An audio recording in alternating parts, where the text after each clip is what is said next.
Hello students, कैसे हो आप लोग। मैं महिमा बाल स्वागत करती हूँ आज आपके अपने चैनल सक्सेसमयी क्लासेस में। चलिए बढ़ते हैं, हम आज के टॉपिक की तरफ देखते हैं वो क्या है।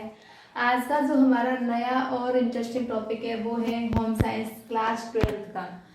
क्लियर यहाँ हम बताने वाले हैं आप लोगों को कि जो आपका कोविड-19 की वजह से 30% जो सिलेबस रेड्यूस्ड हुआ है, उससे रेड्यूस्ड होने के बाद में जो 70% आप सिलेबस बचता है वो उसमें से किस टाइप से आपका पेपर आएगा, किस टाइप से आपके क्वेश्चन आएंगे, कौन कौन से टॉपिक हैं जो बचे हुए हैं, तो वो सब कुछ हम कवर करने वाले हैं इस वीडियो में। तो इस वीडियो को बिना स्किप किए हुए अंत तक देखिए, आप लोगों को मज़ा आ जाएगा। यानी सिलेबस ऐसे लगेगा जैसे बिल्कुल कुछ है ही नहीं। आपको ना जो 70% सिलेबस है, कितने 7% के बराबर लगेगा अगर आप इस वीडियो को अंत तक देखोगे तो। उसका रीज़न भी बता देती हूँ, क्योंकि यहाँ पर मैं सिर्फ और सिर्फ आप लोगों को सिलेबस ही नहीं बताने वाली, यानी हर चैप्टर का एक कॉन्सेप्ट दूंगी आपको ऐसा विद एक्सप्लेनेशन, जिससे आपको क्लियर तरीके से समझ में आ जाएगा कि जो टॉपिक है वो उसका बेस क्या है, उस टॉपिक में क्या क्या आने वाला है, क्या क्या पढ़ने वाले हो आप। क्लियर। चलिए देखते हैं यहाँ पे।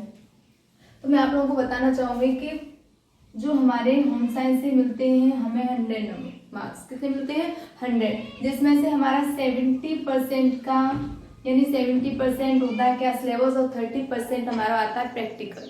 या हम कह सकते हैं जो हमें 70 मार्क्स कितने मिलते हैं, इससे थ्योरी से मिलते हैं, और 30 मार्क हमें किससे मिलते हैं, हमारे प्रैक्टिकल से मिलते हैं। तो जो हमारा 70 मार्क्स जो हमें मिलते हैं थ्योरी से, वो थ्योरी भी होती है 100%। कितनी होती है अपने आप में? 100%। उस 100% में से भी 30%, जब ये न्यू रूल चला उसके अकॉर्डिंग क्या 30% उसे कम कर दिया गया है। यानी फिर हमारा उस 100 यानी 70% का 70 मार्क का जो 100% है उसमें भी 30% जब कम हो गया है तो हमारे पास सिलेबस कितना बचता है? 70%। क्लियर है ना। उस 70% में यानी 70% आपके मार्क कितने हो गए? 70 है आपके। क्लियर। क्योंकि 30% तो आपके प्रैक्टिकल में चले जाते हैं। क्लियर है ना। अब देखते हैं उसमें भी है आपके पेपर में जो थ्योरी है उसमें है सेक्शन अ और बी। कितने सेक्शन है आपके? ए और बी, जिसमें आपके सेक्शन ए है आपका 35 यानी 35 मार्क्स का, और जो आपका सेक्शन बी है वो भी है आप 35 नंबर का। क्लियर। कितना है? 35 का है। पेपर आपका एक ही होगा, बस उसमें क्या है, सेक्शन डिवाइड है। इसमें फर्स्ट सेक्शन में आपके में देखते हैं क्या क्या है। फर्स्ट सेक्शन में आपका शरीर क्रिया विज्ञान एवं स्वास्थ्य रक्षा, ये आपके फर्स्ट सेक्शन में है। ठीक है। और सेकंड में सेक्शन में आपका समाज शास्त्र एवं बाल्य कल्याण। सेक्शन में क्या है आपका? सेक्शन जो बी है 35 मार्क्स उसमें भी है, उसमें है आपका समाज शास्त्र एवं बाल कल्याण। और आपका जो सेक्शन ए है, ठीक है, सेक्शन क, इससे मिलने वाले हैं आपका शरीर क्रिया विज्ञान और स्वास्थ्य रक्षा। क्लियर है ना। चलिए अब देखते हैं यहाँ पे जो अब इस वीडियो में मैं आप लोगों को सिलेबस विद एक्सप्लेनेशन जो करवाने वाली हूँ वो है आपका सेक्शन ए का। सेक्शन ए में कौन कौन से टॉपिक हैं वो सब कुछ यहाँ कवर करेंगे। सेक्शन बी में हम करवाएंगे, यानी जो आपकी वीडियो होगी, वीडियो का पार्ट 2 आएगा, उसमें करवाएंगे सेक्शन बी। क्लियर। चल देखते हैं। तो जो हमारा 35 मार्क है जो हमें किससे मिलने वाले हैं? सेक्शन ए से जो 35 मार्क्स मिलेंगे, जिसमें किस टाइप की कितनी इकाइयां हैं? 2 हैं। एक शरीर क्रिया विज्ञान और दूसरी आपकी क्या है? स्वास्थ्य रक्षा। ये है आपकी सेक्शन ए में, जिसमें आपको मिलने वाले हैं कितने? 35 मार्क्स। क्लियर है। अब 35 मार्क्स को भी अगर डिवाइड करें तो हमें शरीर क्रिया विज्ञान से मिलेंगे 18 मार्क, और हमें स्वास्थ्य रक्षा से कितने मिलने वाले हैं? 17। तो हम बोल सकते हैं कि 18 + 17 कितने हो जाएंगे आपके? 35। क्लियर है। यानी 35 मार्क्स जो आपके हैं सेक्शन ए में, उसमें भी 2 पार्ट डिवाइड है आपका। पहला है शरीर क्रिया विज्ञान यानी शरीर से संबंधित विज्ञान, और सेकंड है आपका स्वास्थ्य रक्षा।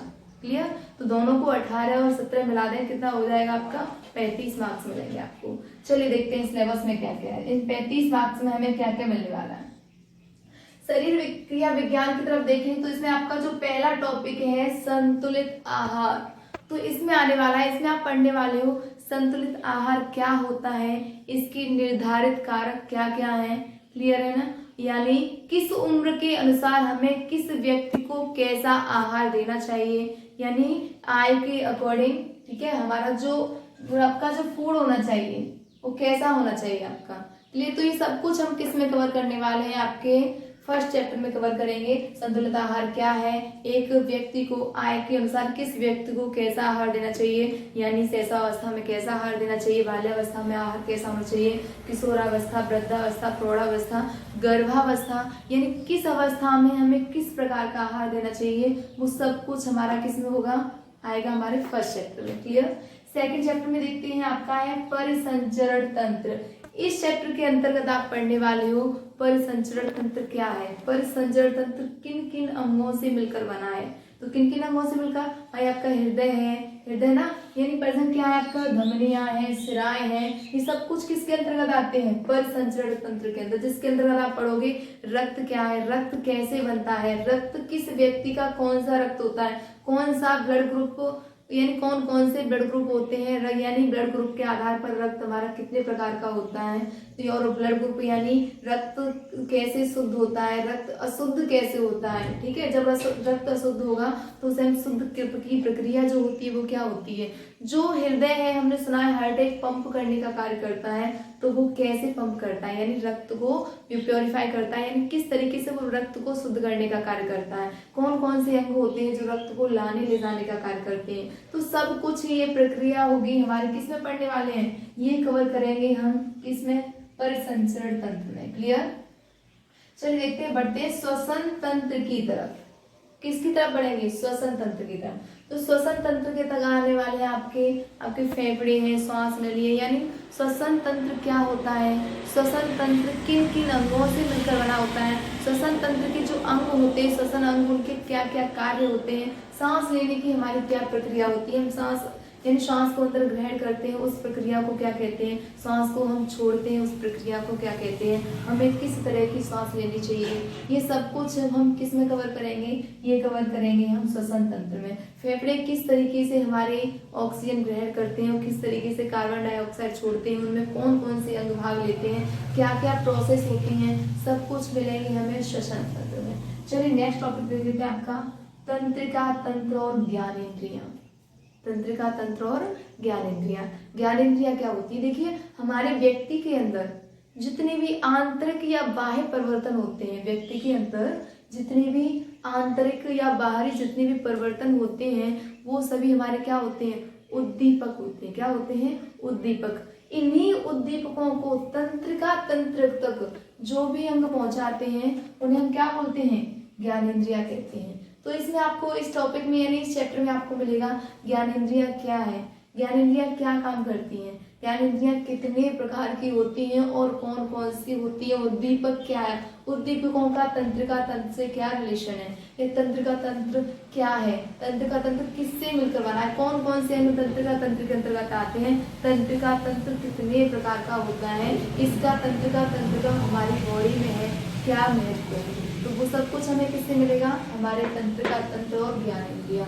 और इसमें एक और टॉपिक आता है आपका तंत्रिका तंत्र ज्ञानेंद्रियां, इसमें आ जाएगा जो आंखों के हमारे सामान्य रोग होते हैं, दूर दृष्टि दोष, जरा दृष्टि दोष, ठीक है ना, निकट दृष्टि दोष, पोलियो, सॉरी आपका क्या है, मोतियाबिंद है, या आपका जरा दृष्टि दोष है, जितने आंखों से संबंधित जितने भी विकार होते हैं वो सब कुछ आपको किसमें मिलेंगे, तंत्रिका तंत्र में। क्लियर।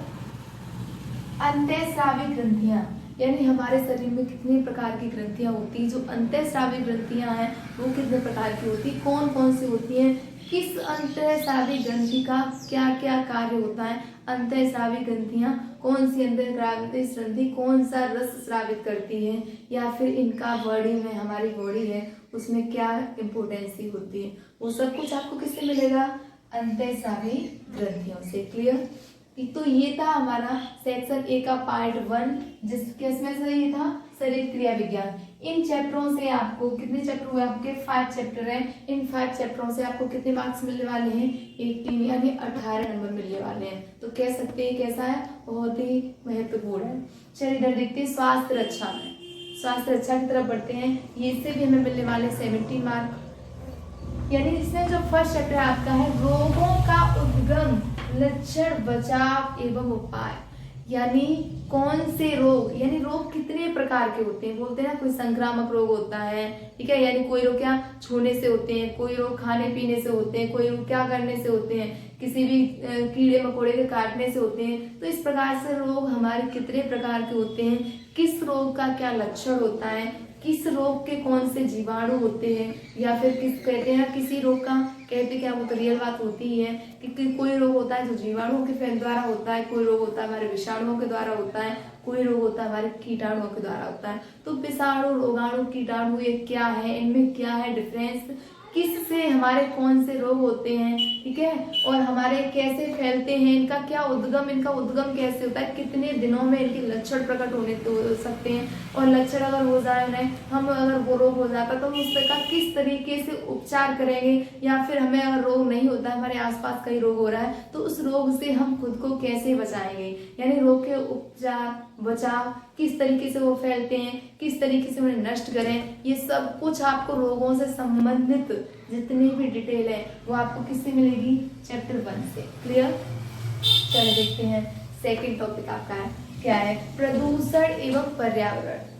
प्रदूषण क्या है, क्या ये कितने प्रकार का होता है, ये हमारे पर्यावरण पर किस प्रकार से, ठीक है, किस प्रकार से हमारे पर्यावरण को प्रभावित करता है, हमारा पर्यावरण क्या है, पर्यावरण कितने प्रकार के होते हैं, प्रदूषण का और पर्यावरण का आपस में क्या संबंध है, ये सब कुछ हमें किससे मिलेगा, हमारा किससे मिलने वाला है, हमारा चैप्टर 2 प्रदूषण एवं पर्यावरण से। क्लियर। चलिए देखते हैं, यानी और इसका जनजीवन पर, यानी हमारे जीवन पर क्या प्रभाव पड़ता है पर्यावरण और प्रदूषण का, सब कुछ हमें मिलेगा इससे। इधर देख लेते हैं प्राकृतिक आपदाएं, थर्ड आपका, यानी थर्ड जो इकाई है आपकी प्राकृतिक आपदाएं। प्राकृतिक आपदाएं किसे कहते हैं, ये कितनी होती है, कितने प्रकार की होती हैं, कौन सी प्राकृतिक आपदा हम पर किस प्रकार से हम पर प्रभाव डालती है, और प्राकृतिक आपदा कौन कौन सी होती है आपकी, आग है, भूकंप है, बाढ़ है, सूखा है, तो कौन सी प्राकृतिक आपदा को आप किस तरीके से वर्णन करेंगे, ये सब कुछ आपको किससे मिलेगा, थर्ड इकाई से मिलेगा। क्लियर। तो देखिए यहाँ पर मैंने आप लोगों को बताया पार्ट 1 किसका, यानी पार्ट, ये वीडियो का पार्ट 1 था, जिसमें मैंने home science class 12 UP board के आपके सेक्शन 1 के जो आपका सब्जेक्ट के जो भी आपके टॉपिक हैं उन्हें बताने की कोशिश की है। आपका पार्ट 2 भी आएगा वीडियो का, इस वीडियो का मैं पार्ट 2 भी डालने वाली हूँ, जिसमें बताऊंगी सेक्शन बी यानी खंड ख।